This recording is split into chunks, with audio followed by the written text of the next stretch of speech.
그래서 심지가 견고한 자를 평강하고 평강하도록 지키시리니 이는 그가 주를 신뢰함이니이다. 너희는 여호와를 영원히 신뢰하라. 주 여호와는 영원한 반석이심이로다. 아멘. 오늘 말씀이 조울증 치유인데요. 조울증은 한마디로 기분이 아주 업이 됐다가 완전히 가라앉았다가 왔다 갔다 해요. 우리는 그럴 수밖에 없습니다. 인간이니까. 하나님은 반석이세요. 하나님은 변하지 않습니다. 나는 왔다 갔다 하고 나는 변했다가 안 변했다가 하지만 하나님은 변하지 않으세요. 하나님은 우리의 반석이십니다. 하나님께서 심지가 견고한 자를 말씀하셨어요. 이 말은요, 눈에 보이는 상황과 문제가 아무리 있더라도 어떤 상황에서도 내 마음이 견고해야 되는 겁니다. 내 마음이 하나님을 신뢰하는 데서 견고하게 하나님을 신뢰하는 그 믿음에서 견고하게 흔들리지 않을 때 하나님께서 우리의 모든 걸음을 어떻게 지키신다고요? 평강의 평강으로 지키십니다. 평강의 응답 누리는 시간 되기를 바랍니다. 제가 지금 지난주부터요 이렇게 정신 문제에 대해서 얘기를 하고 있고요. 또 주일 오후에도 계속 치유 메시지가 나올 거예요. 미리 말씀드린 것처럼 수요일이 조금 다르고 이제 주일 오후가 조금 달라요. 수요일에는 정말 정이 붙는 질환 쪽으로 가고요. 주일 오후에는 우리 주변에 흔히 볼 수 있는 약간의 성격 장애, 약간의 성향 그쪽으로 이제 볼 거예요. 우리가 더 자주 보는 건 아무래도 주일 오후 나오는 메시지 때 나오겠죠. 자, 우리는 전문 지식도 부족해요. 제가 지금 이렇게 저렇게 해도 사실은 저도 이렇게 조금 배운 거 수박 겉핥기식으로 그리고 조금 공부한 거 그런 것일 뿐이고요. 제가 뭐 정신과 의사만큼 하겠습니까? 전문적인 상담사만큼 하겠습니까? 전문 지식도 부족하고 임상 경험도 그 사람들만큼 많지는 않죠. 우리가 전부 다 전문 지식도 부족하고 임상 경험도 부족하지만 우리만이 할 수 있는 게 있어요. 의사도 못하고 상담사들도 못하는 것만 우리만 할 수 있는 게 뭐냐? 기도지요. 왜 기도가 중요한가요? 결국 그 대상자, 지금 고통받고 병들어 있는 그 대상자를 하늘 보좌와 연결시켜 줘야 돼요. 우리가 치유할 수 있는 게 아닙니다. 보좌와 연결되게 도와줘야 되는데 그게 기도예요. 우리가 하는 사역은 그 사람이 하나님을 만나도록 하늘 보좌의 능력으로 치유받도록 돕는 겁니다. 자, 기억하세요. 우리가 하는 것은 그 사람에게 훈계를 해서 생각을 바꿔주는 게 아니에요. 막 권면해요. 더 스트레스 받습니다. 훈계를 하고 권면하고 인간을 뜯어 고치겠다 이게 아니고요. 그 사람을 위해 기도하는 거예요. 그래서 그 사람이 스스로 기도할 수 있도록 하늘 보좌와 연결될 수 있도록 돕는 거, 그게 우리가 할 수 있는 사역이에요. 그리고 그 사람이 치유는 누가 치유하나요? 우리가 약을 주거나 어떤 방법 쓰는 게 아니잖아요. 성령께서 치유하시는 거예요. 성령의 역사로 치유가 되어지는 겁니다. 성령께서 역사하시도록 하늘 보좌의 은혜와 축복이 임하도록 기도하는 것, 그게 우리의 역할입니다. 지난주에 우울증에 대해서 말했죠. 자, 우울증이라 하면요, 지난주에 말씀드린 것처럼 어떤 상실, 뭐 사랑하는 사람이나 또는 어떤 직장이나 그런 소중하게 여겼던 걸 상실한다거나 또는 스트레스, 산후 스트레스나 뭐 취업 스트레스, 여러 가지 경쟁 사회 속에서 이런 상실감과 스트레스 속에서 끝없이 무기력해지고, 그리고 이제 한없이 그냥 몸도 그냥 피곤한 거예요. 계속 머리가 아프고 몸이 쫙 가라앉고 피곤하면서 생각은 계속해서 비관적인 생각만 드는 거예요. 절대 좋은 일이 없을 것 같은 느낌이 자꾸 드는 겁니다. 우울증은 한마디로 이게 계속 지속되는 거예요. 누구나 잠깐 우울할 수 있잖아요. 그런데 우울증이라 하면요, 이게 계속해서 지속이 되는 거예요. 우울한 느낌이 계속 지속해서 일상생활이 안 되는 거, 그게 이제 우울증이면, 조울증은 뭐냐? 오늘 말씀드리는 이 조울증은요, 엄청나게 막 업이 되는, 막 의욕 충만하고 에너지 충만한 조증과 끝없이 밑으로 가라앉는 우울증, 일반적인 우울증, 이게 계속 교차해서 나타나는 게 조울증입니다. 그래서 조울증을 양극성 장애라고 해요. 양극성, 아주 극단적으로 왔다 갔다 한다 그 말이죠. 자, 이게 계속 이제 교차를 하는데요. 이게 텀이 어떤 사람은 하루에도 여러 번 교차하는 사람도 있어요. 하루에 오늘 아침에는 막 좋다가 점심때 되면 확 가라앉다가 하루에도 여러 번 교차하는 사람이 있는가 하면, 또 어떤 텀은요, 이게 몇 달을 가는 경우도 있어요. 몇 달 동안 의욕 충만하다가 갑자기 몇 달 동안 확 가라앉는 경우도 있어요. 길면은 1년까지도 텀이 갑니다. 이 정도 되면 정말 진단이 어렵잖아요. 저 사람 원래 뭐 성격이 저런가 보다 막 이렇게 되거든요. 이게 텀이 진짜 뒤죽박죽이에요. 이게 어떤 사람은 막 같은 사람인데도 또 그 병증에 따라서 막 1년까지 갈 때도 있고 하루에도 여러 번 왔다 갔다 할 때도 있고. 이게 뭐냐면요. 막 굉장히 우울증에 빠져 있었어요. 우울증 상태. 막 세상 살기가 싫고 나 같은 거 살아서 뭐해. 막 이렇게 우울증에 빠져 있다가 어느 날 조증에 이제 텀이 왔어요. 그러면 치유받은 줄 아는 거예요. 주변 사람들이 와 예배 드리더니 달라졌다. 와 완전 확 사람이 변했네. 이게 치유받았다고 생각하는데 치유가 아니고 뭐죠? 조증이 온 거예요. 그러니까 이게 뭔냐면 치유받았다고 착각하기가 쉽기 때문에 그만큼 꼭 필요한 그 치유 시기를 놓치는 거예요. 병인지를 모르는 거죠. 본인도 모르고 가족조차 몰라요. 병이라는 사실을. 그래서 이것을 좀 우리가 보고 말해줄 수 있는 정도의 눈이 있어야 됩니다. 막 조증일 때 또는 막 우울증 상태일 때 성격 좀 고쳐 이러면 안 돼요. 병이라니까요. 볼 수 있는 눈이 있어야 돼요. 그리고 저 뭐 치유받아서 지금 막 힘난다. 잘 됐네. 이럴 게 아니에요. 또 돌아와요. 그러니까 이럴 때 우리가 병은 구분을 해야 돼요. 제가 분명히 말씀드리는데요. 아까 미워하면 안 된다고 그랬잖아요. 우리가 이걸 왜 좀 이렇게 메시지를 들어야 되냐면요. 이런 메시지를 안 들으면 사람을 미워하게 돼요. 성격이 왜 저래? 인간이 왜 저래? 저렇게 살면 안 돼. 병입니다. 병. 우리가 아는 사람이 암에 걸렸다면 우리가 미워하겠어요? 불쌍하게 여기지. 그래서 우리가 이 병이라는 걸 알아야 돼요. 저 사람이 나쁜 사람이 아니고 병증이다라고 이해할 수 있어야 돼요. 자, 그리고 이렇게 조증이 올 때는요, 비정상적인 에너지가 막 나와요. 에너지 충만이 막 되는 거예요. 그러니까는 막 너무 막 힘이 넘쳐가지고 밤에 잠도 못 자. 조증일 때는. 왜냐하면 이제 우리 커피 많이 마시면 그런 것처럼 막 끊임없이 생각과 막 지금 나가서 돌아다녀야 되는 거야. 힘이 넘쳐서. 그러니까 수면 장애가 올 정도로 비정상적인 에너지가 이때는 막 솟아요. 그러면서 굉장히 다른 일반인보다 빨라요. 변화가 빨리빨리 일어납니다. 아까 제가 찬양할 때 말씀드렸던 거는요, 일종의 무기력증과 무능감 속에서 변화에 적응하지 못하는 병증이 있거든요. 이건 또 반대예요. 조증이 올 때는요, 너무 변화가 앞서가 남들이 못 따라갈 만큼. 그러니까 아이디어가 막 샘솟아요. 뭐 여름 성경학교 하자 그러면 확 나와요. 아이디어 샘솟아. 의욕도 샘솟아. 내가 다 할게. 의욕도 샘솟아요. 너무 아이디어가 샘솟고 의욕과 샘솟고 비정상적인 에너지가 충만해가 카드도 막 긁어. 왜? 자신 있는 거야. 갚을 자신이 있는 거예요. 그렇게 하니까는 누가 피해줘? 가족들이 피해를 보는 거야. 막 나가서 거액을 끌고 와버리고 막 뭐든지 막 일을 벌려버리니까 주변 사람들은 너무 힘든 거예요. 그러면서 이제 좀 그만해라 뭐 이렇게 될 거 아닙니까? 옆에서. 그러면요 이게 나와요. 분노 조절 장애. 왜 나를 무시해? 할 수 있는데 도대체 왜 그래? 줄여서 분조장. 막 이게 오는 겁니다. 그래서 보면요, 그 우리 뉴스에 나오잖아요. 정신과 의사 칼 들고 가서 막 칼부림 해버리고, 그게 뭐냐면 요거거든요.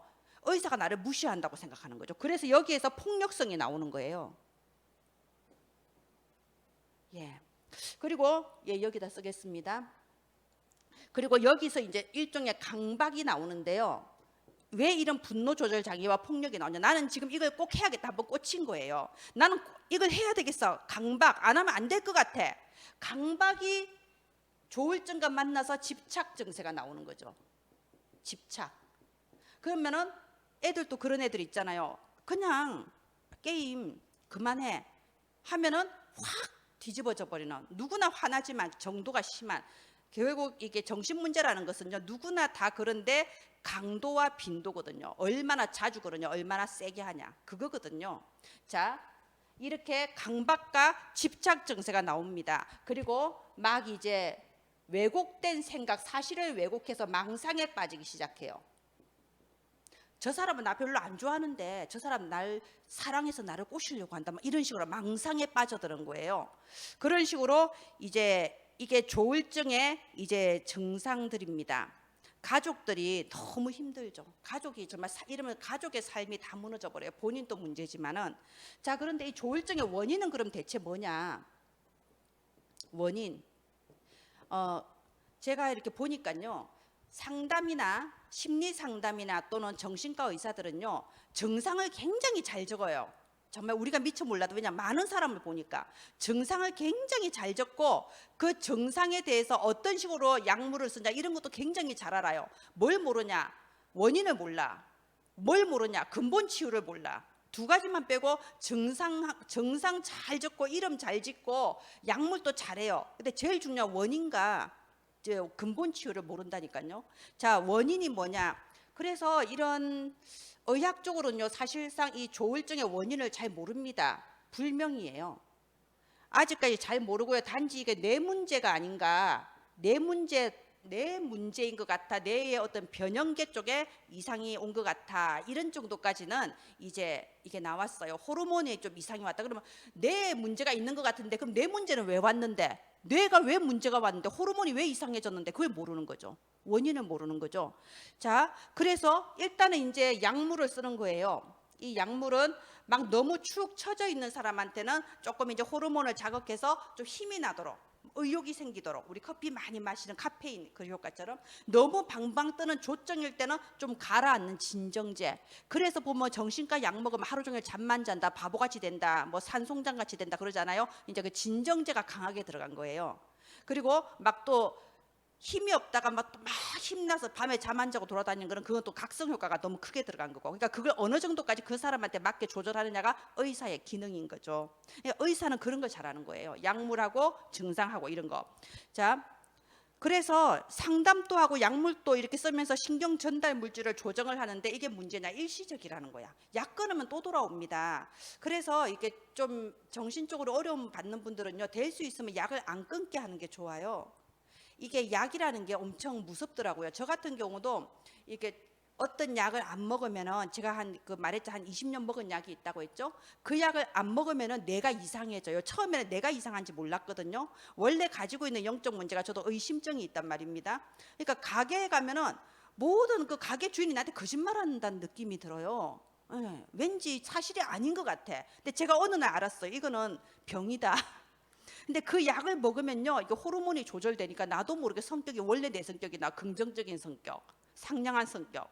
그런데 약을 안 먹으면요, 이상한 생각이 들어. 그래서 제가 알았죠. 아, 내가 하는 생각이 전부 내 생각이 아니구나. 이게 다 조정을 받는 거구나. 그렇습니다. 그래서 나 이제 괜찮은 것 같아 라고 생각해서 약을 끊는 게 굉장히 위험해요. 저희가 이렇게 사람들 만나보면요, 가족들이나 본인이 괜찮다고 생각해서 정신과 약을 끊으면요, 처음엔 괜찮은데 한 달 정도 지나면 나와요. 슬슬 나와요. 2달 정도 지나면 이제 안 씻고 몸에서 냄새나고 고집 부리기 시작합니다. 그러니까 그걸 모르는 거예요. 내가 약을 안 먹어서 이렇다는 걸 모르는 거예요. 그래서 될 수 있으면 진짜 근본 치유되지 않으면 약물은 좀 지속하는 게 좋아요. 의사가 정말 제대로 된 의사 같으면 중독되게 안 합니다. 제대로 된 의사 같으면. 그래서 좀 지속하는 게 좋은데, 약물의 문제가 아까 말씀드린 것처럼 일시적이라는 거, 그리고 이게 만성이 될 가능성이 있어요. 만성이 될 가능성이라면 증상이 더 좋아지지도 않고 낫지도 않으면서 계속 평생 이제 그러고 대부분 그렇게 살죠. 평생 약을 계속 먹으면서 이게 만성이 될 수 있다는 거고요. 그리고 정말 가족들의 고통이 이만저만이 아니죠. 가족들은 사는 게 지옥이에요. 이 정도 돼버리면은. 이 정도 돼버리면 가족들이 너무 힘들어요. 특히 이렇게 자꾸 이렇게 교육을 통해서 이게 병입니다라고 알려져 버리면은 차라리 가족이 배려라도 해줄 수 있는데, 아까 말씀드린 것처럼 병이라고 생각하고 대체 왜 저러냐, 그럼 가족들이 원수되거든요. 그래서 진짜 이 가족들이 더 큰 문제고요. 그래서 우리가 정신치유 사역할 때는 사실은 본인 사역보다도 이제 가족 사역이 더 커요. 제가 아는 여러 훌륭한 사역자님들, 훌륭한 교역자들이 사실은 가족 중에 누가 이런 정신 문제가 와서 그것 때문에 주의 종이 되신 분들이 많아요. 그래서 정말 한 교회가 세워지고 아주 크게 쓰임 받는 걸 보거든요. 가족한테 계획이 있는 경우가 많습니다. 자, 이렇게 보시고요. 실제 참 힘들어요. 막 이렇게 딸이 막 갑자기 칼 들고 와서 다 죽여버리겠다 막 이런다니까. 나한테 해준 게 뭐 있냐, 부모가, 엄마가 옛날에 이랬지 막 이러면서 힘들어요. 막 그리고 나가서 막 핸드폰 몇 개씩 개통해버리고 막 이런다니까요. 예, 힘듭니다. 이런 게 있으면. 근데 지금 보세요. 제가 그때도 말씀드렸지만 우리나라 인구의 4분의 1이 정신질환을 가지고 있답니다. 그리고 ADHD 들어보셨죠? 이게 집중력 그 장애인데요. 주의력 결핍 장애. 제가 이제 어린이 사역을 하다 보니까요, 한 20년 정도 전까지만 해도 우리 아이가 ADHD라는 걸 엄마들이 인정을 안 하려고 그래요. 우리 애는 아직 철이 안 들어서 그래, 이런 식으로 말해요. 그리고 옆에서 ADHD 검사 한번 받아봐 이랬다가는 진짜 원수됩니다. 우리 애를 보고 뭐라고? 뭐 이렇게 돼버리는 거예요.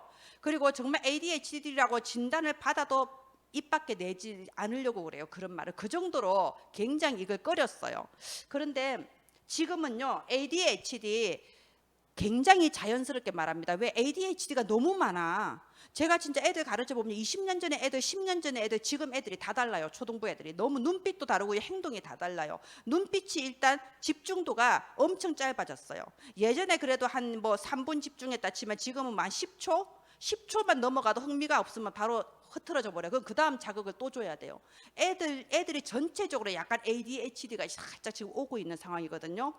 그래서 이게 지금 굉장히 심하고요. 추산되기로 어린이 소아가 36만 명, 우리나라에만, 외국 말고 36만 명, 청소년들 중에선 20만 명, 성인 ADHD가 150만 명. 예, 아주 심각해요.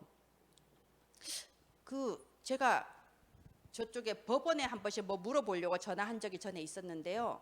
뭐 이제 담당자가 전화 받아 이미 네네 여보세요 뭐 이렇게 받아요. 뭐 급한가 보다. 근데 그 다음에 이제 제가 뭐 묻잖아요. 그러면은 대답을 하잖아요. 그럼 이제 아무래도 저는 전문인이 아니니까 법률적인 거 잘 모르니까 한 번 더 물을 수 있잖아요. 한 번 더 물으면 이미 목소리 달라졌어. 아까 말씀드렸는데 왜 또 제가 그랬잖아요. 벌써 이렇게 나와버려요. 그래서 좀 놀랐거든요. 아니 공무원이 이 전화 받는 민원 상담인이 왜 이래? 내가 두 번, 세 번, 여러 번 말한 것도 아니고 두 번째 말했는데 이제 끊었죠. 그리고 한 몇 달 지나서 또 전화할 일이 있었어요. 그때는 뭐 이 사람 기분 나쁜 일이 있을 수 있잖아요. 몇 달 뒤에 사건 종결되고 또 전화했는데 그 사람이더라고. 목소리 들어보니까 똑같은 말투로 여보세요 하고 받아요. 그리고 또 두 번째 묻는데 벌써 와 올라오는 거예요. 그렇다니까. 옛날 같으면 그런 사람들 그 민원 전화 받게 하겠습니까? 요즘 세상이 그래요. 너무 많아. 그런 사람이 조절 장애 안 되고 주의력 결핍되는 사람이. 그래 너무 심해요 지금. 그래서 우리가 이 치유 사역에 대해서 메시지를 듣고 어느 정도 공부를 하고 그 다음에 우리가 현장에 나가야 됩니다. 이 치유 사역 빼고는요 사역하기 힘들어요. 예. 그래서 하나님께서 우리에게 복음을 주셨죠.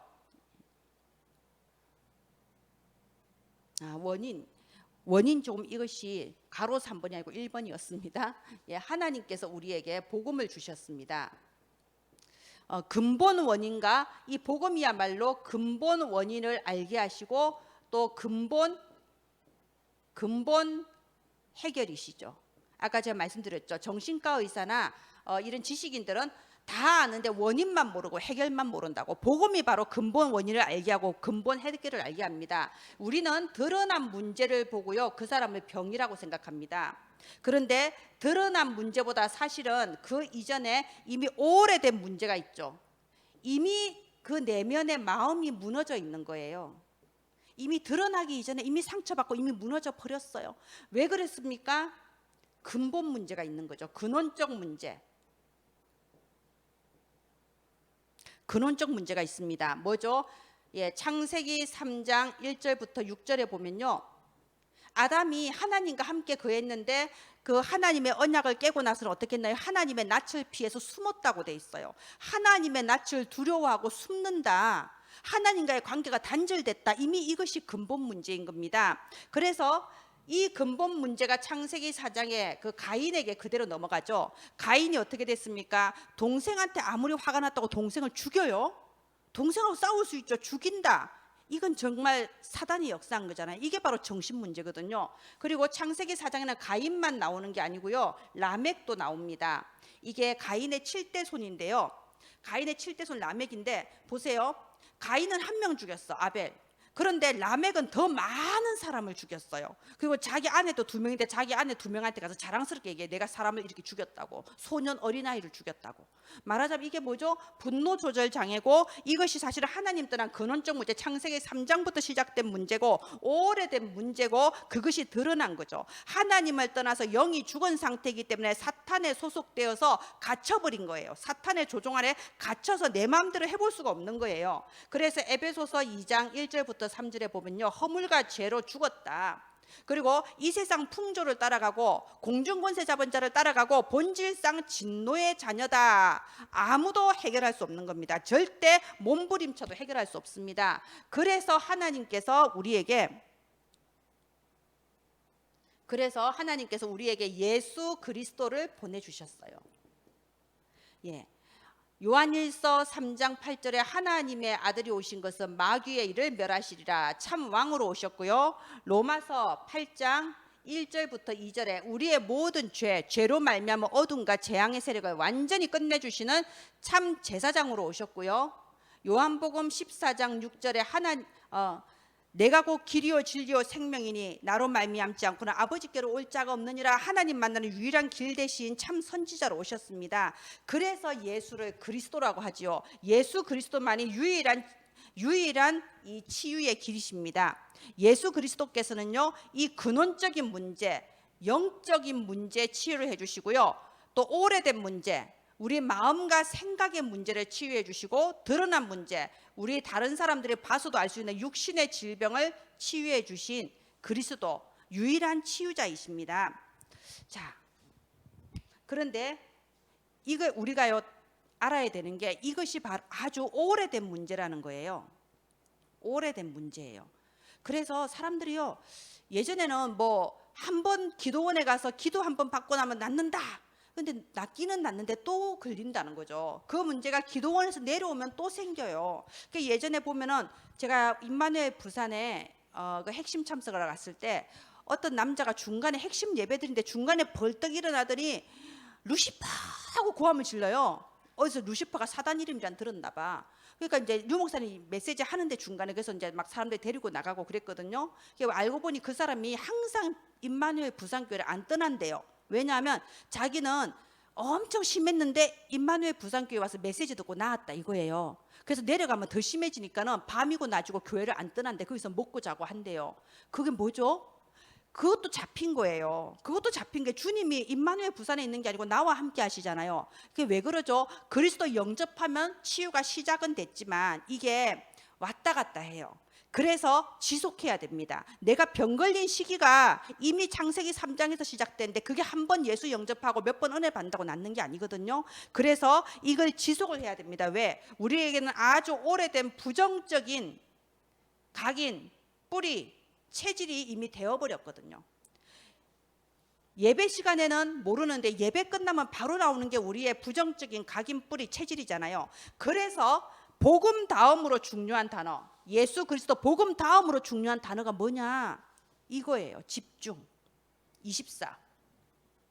이게 제일 중요합니다. 그래서 메시지 또 듣고 녹취하고 그러는 거예요. 저 같은 경우도 우리 목사님들도 끊임없이 훈련 받잖아요. 새가족 훈련, 가요 제자 훈련, 목회 대하고 훈련이 끝이 없습니다. 계속 훈련 받아요. 왜 그런지 알아요? 조금이라도 나에게서 은혜가 떨어지고 말씀이 떨어지면요, 내게 나와요. 나도 모르게 원래 가지고 있던 내 생각, 내 말이 튀어나온다니까요. 딴 생각하게 돼 있고 딴짓하게 돼 있습니다. 창세기 3장, 6장, 11장 따라가게 돼 있어요. 누구든지 마찬가지입니다. 그래서 집중인 거예요. 말씀 집중, 은혜 집중, 기도 집중, 집중 24입니다. 얼마나 집중을 하느냐에 따라서 사실은 우리의 부정적인 각인, 뿌리, 체질이 치유받는 거예요. 예전에 훈련받고 은혜 받았다, 그걸로 되는 게 아니라니까요. 내가 오늘 은혜 받아야 되고 오늘 집중해야 되는 겁니다. 자, 무엇에 집중하나요? 말씀 집중, 말씀 24. 무엇에 집중하나요? 기도 집중, 기도 24. 또 무엇에 집중하나요? 예, 우리가 호흡도 해야 됩니다. 호흡 24. 호흡을 해보면요, 굉장히 이렇게 머리가 맑아지는 걸 많이 느낄 거예요. 실제로 우리가 호흡을 하면요, 저는 그 예전에 어떤 책에서 봤거든요. 사람의 단전이 3개가 있대요. 상단전, 중단전, 하단전 3개가 있거든요. 그러면 이 하단전, 뭐 중단전 이런 거는 이제 육신과 관련이 있고, 상단전은 이게 생각, 마음, 지능 이거와 관련이 있다고 그러더라고요. 근데 진짜 이렇게 호흡을 하면 머리가 좀 맑아지고, 그리고 좀 이렇게 마음과 생각이 차분해지는 거 다 느끼실 거예요. 그래서 너무 이렇게 막 정신 문제, 이런 조울증, 우울증 이런 걸로 힘드신 분들은 호흡을 좀 가르쳐 봐야 돼요. 우리는 막 이제 메시지만 주는데 약도 먹게 하고, 약도 먹게 하고 꾸준히 약을 먹으면서 그러면서 자 차분하게 호흡하는 시간을 좀 가지자. 함께 호흡도 하고 그리고 너무 이렇게 집안에만 있으면 점점 더 이상해요. 데리고 나와서 산책도 좀 하고 운동도 좀 하고 그런 식으로 삶 전체를 치유를 해줘야 돼요. 말씀 24, 기도 24, 호흡 24 하나 더 적자면 운동 24. 이걸 기도하면서 이걸 계속 집중을 해주는 겁니다. 그래서 보세요. 우리가 지금 이렇게 제가 집중이라고 그랬잖아요. 사실은 우리가 수요 예배, 금요 예배 꾸준히 드리는 것 자체가 집중이에요. 우리가 내가 오늘은 뭐 좀 이렇게 몸이 안 좋은 날도 있고 오늘은 좀 약속 있는 날도 있고 오늘은 가기 싫은 날도 있잖아요. 그래도 내가 수요 예배 드려야지. 그래도 내가 금요 예배 드려야지. 주일날 예배 드려야지. 그거 지속하는 자체가 하나님께 집중입니다. 이게 치유예요. 그래서 우리가 치유할 때는요. 그거 지속해야 돼요. 기도 수첩 매일 듣자. 수요 예배 가자. 금요 예배 가자. 주일 예배 가자. 다락방 하자. 정신 문제가 있을 때는 시간 약속 자체가 제일 안 지켜져요. 그래서 그거 규모를 계속 함께 하는 겁니다. 사역자가 지쳐 떨어지면 안 돼요. 사역자가 집중하는 겁니다. 자, 결론 맺겠습니다. 일단 결론 부분요. 일단은 내가 본인이 너무 힘들다. 가족들도 너무 힘들다. 그러니까 시작은 합니다. 그래 해보자. 영적으로 치유받도록 한번 시작해보자. 시작은 하는데 뭘 못하냐? 지속을 못하는 거죠. 좀 하다가 마는 거예요. 신앙생활 지금까지 해보면요. 암 진단 받았다. 무슨 문제 터졌다 그러면요. 예배 집중됩니다. 정말 안 오시던 분이 오시고요. 오후 예배까지 다 드리고 가시고 완전 예배 집중, 말씀 집중 막 적고 그러세요. 그래서 조금 얘기해보면 문제 터졌어. 자녀 문제, 건강 문제 뭐 터지면 집중하는 거예요. 그래서 제가 느낀 거예요. 나는 문제 터지기 전에 집중하자. 그래서 지금까지 저는 문제 터지기 전에 집중하고 삽니다. 하나님 착하게 살 테니까 문제 안 터지게 해주세요. 저 이러고 살거든요.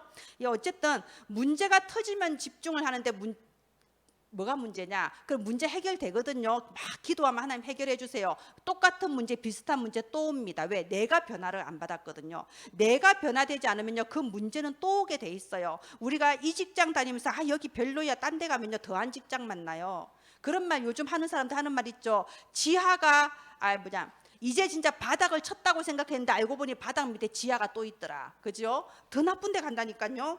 그래서 내가 변해야 돼요. 하나님은 나를 치유하시려는 겁니다. 우리가 아픈 사람들, 정신문제 있는 사람들 정신병원 입원시키면 좀 나아져요. 입원시켜 일주일만 지나도 확실하게 달라지는 거 느껴요. 어머니 죄송합니다. 제가 너무 애먹였죠. 이러면서 확 달라지는 거 느낍니다. 그럼 다나샀다 하면서 데리고 나오면 또 돌아가는 거 아시죠? 왜 입원을 시키냐? 혼자서는 못하는 24 시스템이 병원 안에서는 되니까 입원을 시키는 거예요. 많은 사람들이 집중을 시작은 하는데 지속을 못하니까 24 시스템이 필요한 거예요. 자, 그래서 어떻게 하죠? 혼자서는 못하니까 함께 사실은 새벽 예배를 했으면 좋겠습니다 하는 말을 두 분이 하셨어요. 우리 김효진 집사님하고 우리 김현 랩런트 두 사람이 새벽 예배를 했으면 좋겠습니다 라고 했는데 제가 섣불리 시작을 안 하는 이유가 100% 지속 못하실 것 같아서 100% 지속 못하시고 괜히 막 서로 가슴만 치면서 내가 지속을 못했다 죄의식만 다 느끼고 막 그럴 것 같아서 제가 섣불리 시작을 안 하고 있습니다. 좀 더 기도하면서 이제 하나님 그 시간표 주시면 할 건데요. 혼자서는 사실상 힘들어요. 그래서 함께 새벽 예배하고 함께 수요 예배하고 함께 하는 거예요. 제가 알기로 두 분은 이렇게 전화로 서로 매주 포럼하는 걸로 아는데요. 함께 하니까 지속이 되는 거예요. 혼자서는 잘 안 됩니다. 그리고 주일만 해서 되는 게 아니에요. 주일보다 중요한 게 매일입니다. 하나님은 주일만 나와 함께 하는 게 아니고 매일 함께 하시잖아요. 그래서 매일 말씀 집중, 매일 기도 집중. 그래서 우리 교회가 3감사 타임을 적은 거예요. 하루에 3번만 기도하자 이 말이 아닙니다. 3감사 타임은요. 살아계신 하나님이 지금 또 나와 함께 하시고 나를 회복시켜 주시고 그거를 24시 계속 누리자는 거예요. 나를 살리시는 하나님, 나를 치유하시는 하나님, 나를 회복시키시는 하나님을 평소에 날마다 매일 누리자는 게 바로 3감사 타임입니다. 그리고 왜 이걸 24 시스템 돌려야 되냐? 빈틈이 있으면요, 이게 사단의 틈이거든요. 조금 이렇게 사람이 좀 느긋해지면요 100% 불평 나옵니다. 내가 막 가정 문제 복잡하고 경제 문제 복잡할 때는요 교회 불만이 없어요. 내가 살아야 되니까. 근데 가정 문제 좀 회복되고 경제 문제 회복되고 좀 여유가 생기면 그때부터 교회가 보이거든요. 교회가 왜 이래? 저 집사는 왜 저래, 목사님 왜 저래 나오거든요. 말하자면 그게 빈틈이라는 거예요. 그런 체질 되면 계속 문제 일어나야 돼요. 하나님 빈틈 안 주려고 계속 문제 주거든요. 자, 빈틈이 있으면요, 염려하고 걱정하고 불신앙하고 딴짓하고 딴 생각해요. 그래서 빈틈을 주지 않기 위해서 뭘 하냐, 미션을 줘야 되는 겁니다. 언제나 미션이 가장 중요합니다. 항상 제가 메시지 듣고 나면 말씀 포럼만 하지 말고 실천 사항을 잡아라고 하죠. 그게 미션인 거예요. 내가 이번 주에는 이거 실천해 보겠다, 그 미션인 거예요. 그런 식으로 미션을 주는 게 굉장히 중요한데, 그래서 우리 한때 체크리스트 많이 했죠. 막 점수 매기고 체크리스트 하고요. 정신이 없거든. 그거 하면은 그 어떤 분이 그 얘기 하더라고요. 하루에 성경 50장 읽기 되겠습니까? 백수도 힘들어요. 근데 다들 직장 다니고 가정이 있잖아요. 그러면은 진짜 다른 거 할 틈이 없어. 막 운전하면서도 막 계속 이게 배 털어놔야 되고 계속 막 잠시도 쉴 틈이 없이 읽어야 하루 50장이 가능합니다. 그러면 그걸 일주일 동안 해보세요. 어떻게 되냐? 진짜 짜증나요. 50장 안 읽을 수도 없고, 하나님 앞에 신경질 나게 안 읽을 수도 없고, 읽기는 읽어야 되는데 일상생활이 안 돼. 밥도 못 먹겠고 화장실 가는 시간도 아까워 지금. 그런데 그거는 진짜 짜증나는데, 느끼는 거, 일주일 동안 하루에 50장씩 읽고 나니까 내가 그 시간 동안 걱정을 한 번도 안 했어. 불신앙을 한 번도 안 했어. 그 시간 동안 내가 뭐 그동안 빠져있던 게임 한 번도 못했어. 할 시간이 있어야지 50장 읽어야 되니까. 그게 미션이라는 거예요. 빈틈을 주면요, 분명히 틈탑니다. 정신적으로 강한 사람은 상관없어요. 그래도 그 상관없는데, 조금 이게 연약하신 분들은요, 조금 빈틈이 없으면 분명히 틈타요. 거기로 엉뚱한 짓을 하는 거예요. 거기서 문제가 생깁니다. 그래서 미션을 주면서 함께 하면서 이제 빈틈을 막아주는 거죠. 진짜 심각하신 분 같은 경우는요, 2인 1조로 가야 돼요. 왜냐하면 나 혼자서 그 사람 도와주겠다 가면요, 하루 이틀 이제 안 가져요. 가면 맨날 어제 한 말 또 하고 어제 한 말 또 하고 반복하잖아요. 짜증나서 가기 싫습니다. 근데 2인 1조면 가진다니까요. 저 사람하고 약속해서 가는 거면 가집니다. 2인 1조가 좋아요. 3인 1조, 4인 1조는 또 안 좋아요. 그러면은 우리끼리 얘기한다고 정신없어서 이 사람한테 집중이 안 됩니다. 그리고 이 사람도 싫어해요. 여러 사람 오면은 2인 1조 해야 지속할 수 있고요. 될 수 있으면 매일 가야 되고요. 또 가면은 갈 때마다 미션을 주고 미션을 체크해 줘야 돼요. 나도 한다, 니도 같이 하자.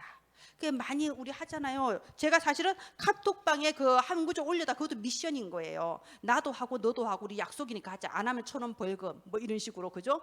자, 이렇게 할 수 있는 24 시스템이 사실은 우리 교회 안에 준비가 돼야 돼요. 그래서 어떻게 준비해야 되겠습니까? 나 자신이 이렇게 치유의 메시지를 듣고, 아, 이렇게 하는 거구나, 일단 머리로라도 알아두는 거예요. 그리고 하나님께서 내가 있는 현장에 이런 사람을 붙여주시면 이제 내가 그래도 들은 게 있거든요. 그러니까 나올 수 있는 거죠. 자, 하나님께서 우리에게 정말 24 치유하는 영적 의사 되게 해주시기를 바랍니다. 주일에 공갈빵 신앙 말씀드렸는데요. 우리 보통 그 영접기도 막 시키잖아요. 막 무조건 영접하세요. 영접하는데, 영접하는 그 행위 자체가 구원을 시켜줍니까? 그건 아니에요. 영접기도 하는 그 행위가 구원의 길이 아닙니다. 정말 마음의 문을 열고 예수 그리스도를 믿는 거, 그 내 마음의 그 진실한 영접, 그게 구원의 길이지, 영접기도 그 자체가 구원의 길은 아닙니다. 그것처럼요, 우리가 복음을 듣고 복음을 알고 복음을 전달할 수 있는, 그게 복음을 안다는 뜻은 아니에요. 복음 이해, 진짜 내가 복음을 이해하고 복음의 체질이 되는 거, 그게 진짜 복음을 안다는 거거든요. 그런데 그러기 위해서 필요한 게 뭐냐? 집중이고 지속인 거예요. 집중이고 지속. 정말로 한 가지만 더, 잔소리 같지만 한 가지만 더 하겠습니다. 우리가 진짜 구원의 비밀을 안다, 복음의 비밀을 안다라고 하는 증거가 하나님의 일을 할 때 드러나요. 우리가 하나님의 일을 할 때, 나는 지금 하나님의 일을 하니까 하나님이 나를 잘 해주셔야지, 대가를 생각한다. 이거는 구원의 의미를 잘 모르는 겁니다. 우리는 하나님의 일을 할 때 어떻게 하나요? 기쁨으로 하는 거예요. 감사해서 하는 거예요. 나 같은 사람이 하나님 일에 심부름할 수 있다니 감사하다. 난 그럴 자격이 없는데 그거는 하나님께서 나를 사용해 주신다는 거니까 너무 기쁘다. 하나님의 일을 할 때 감사함으로 기쁨으로 한다면은 그게 바로 내가 구원이 뭔지 안다는 뜻이에요. 내가 공갈빵 신앙이 아니라는 뜻입니다. 정말 하나님의 일에 귀하게 심부름하면서 현장에 준비된 모든 응답을 모으는 빛의 플랫폼으로, 그리고 24 치유하는 영적 의사로 하나님께 쓰임 받는 저와 여러분 되기를 되기를 바랍니다. 기도하겠습니다. 하나님 아버지, 은혜를 감사합니다. 우리가 정말 육신의 병, 그 안에 마음의 병, 그 안에 근원적인 영적인 병을 분별할 수 있게 하여 주옵소서. 오직 그리스도만이 유일한 답이시라는 확신을 가지게 하여 주시옵소서. 우리가 집중하고 지속할 수 있는 24 시스템이 갖추어지게 하시고, 그래서 정말 현장에서 고통받는 자, 병든 자들을 치유하고 살리는 24 치유의 영적 의사로 심부름하게 하여 주옵소서. 하나님께서 이 일을 이루심을 믿습니다. 살아계신 주 예수님 이름으로 기도합니다. 아멘.